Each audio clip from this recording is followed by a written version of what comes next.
event in which he competed, he set a new world's record. So he threw the shot put, whatever, it was like a foot. It really didn't matter. But it was a new world's record. He ran the 50-yard dash, in like 10 minutes. It really didn't matter. And I went home to my wife every time I'd spend time with Ben, and I said, I really feel like I've met a man from the future.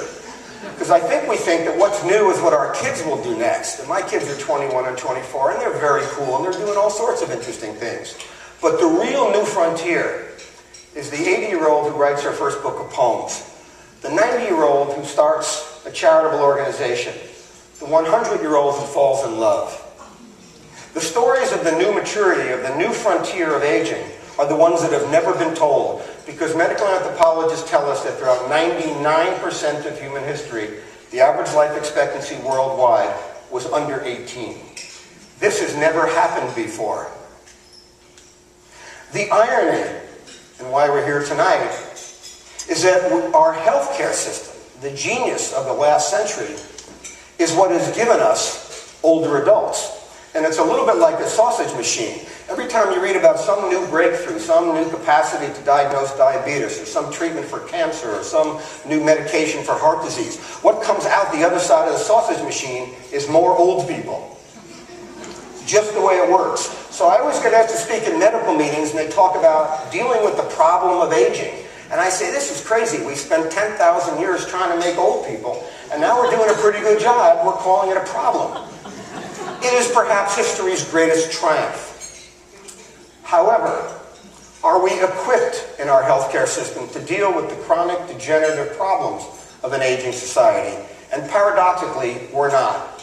Like the Greek fable of Eos, the goddess who fell in love with the warrior Tithonius and asked Zeus to grant him immortality, but forgot to ask for lifelong health. And in the fable, this immortal warrior grows sicker, and his bones break, and his organs rot, and his brain becomes demented, but he can't die.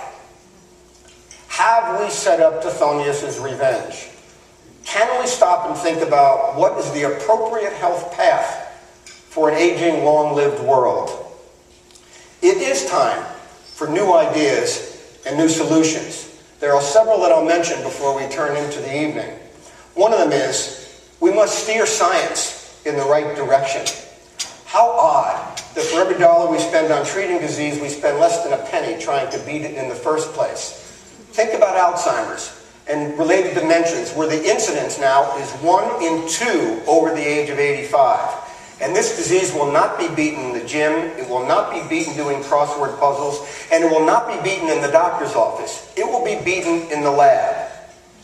And when I say 1 in 2, I'm not talking about them. I'm talking about us. Science. Second, medical excellence. We have almost 130 medical schools in this country, only 13 full departments of geriatrics. Last year, 85% of all the doctors and nurses who graduated from training did not take one elective in geriatric medicine.